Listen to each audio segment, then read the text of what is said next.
নমস্কার বন্ধুরা, ছোটোখাটো রান্নাঘরে আপনাদের স্বাগত। আজকে আমি বানাবো পটল, আলু, কুমড়ো, ডাঁটা সব কিছু দিয়ে একটা নিরামিষ তরকারি। তাহলে রেসিপিটা দেখতে থাকুন আমি কিভাবে রান্না করি। আর এই গরমে আশা করি সবাই ভালো থাকবেন, সুস্থ থাকবেন। বন্ধুরা, নিরামিষ তরকারি রান্না করার জন্য দিয়ে দেবো প্রথমে কড়াইতে তেল।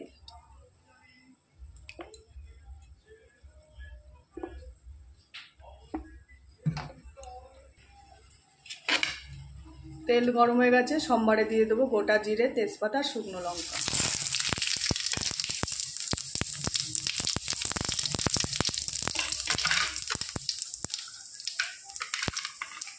আর এদিকে আদা ঘষে নিয়েছি, সোমবারে দেওয়ার জন্য দিয়ে দেবো আদা।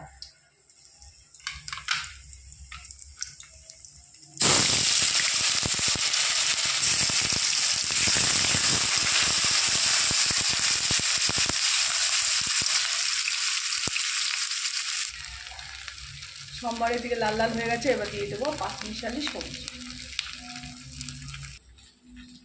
পাঁচমিশালি সবজি দিয়ে দেবো।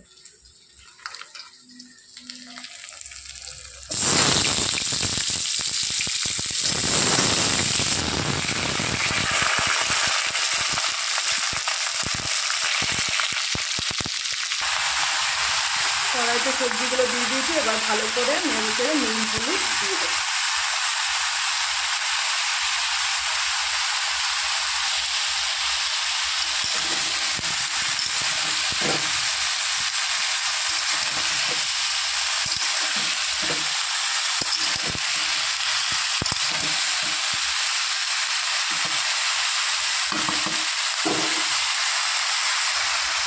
এবার দিয়ে দেবো পরিমাণ মতো লবণ।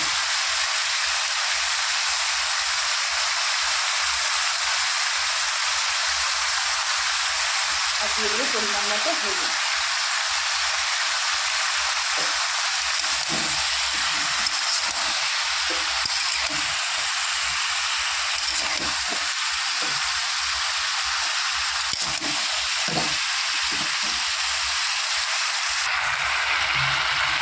ভালো করে একটু ভাজা ভাজা হলে তারপর জল দিয়ে দেবো। আর জল দেওয়ার আগে একটু জিরে গুঁড়ো দিয়ে দেবো।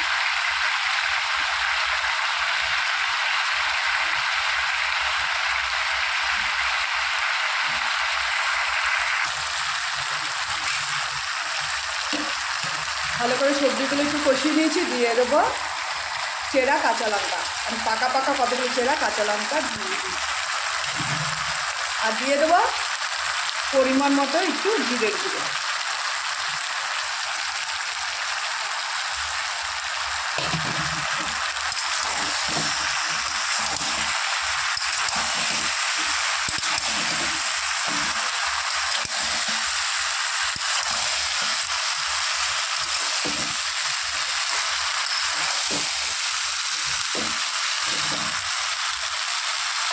ভালো করে সমস্ত মশলাগুলো কষিয়ে নিয়েছি। দেখুন বন্ধুরা, কত সুন্দর নিরামিষ তরকারি হয়ে গেছে। এবার নিরামিষ তরকারিটা একটা গামলায় আমি ঢেলে নেব। এখানে একটা গামলা নিয়ে নিয়েছি, এবার তরকারিটা এই গামলায় বেড়ে নেব।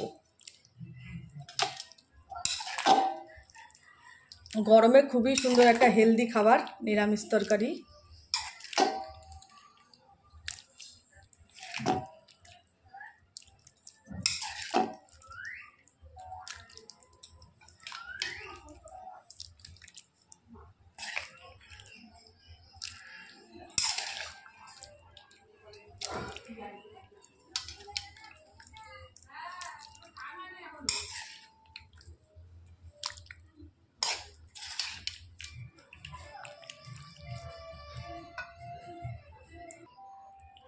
বন্ধুরা দেখুন, নিরামিষ তরকারিটা দেখতেও কত সুন্দর হয়েছে, খেতেও কিন্তু খুব ভালো লাগবে।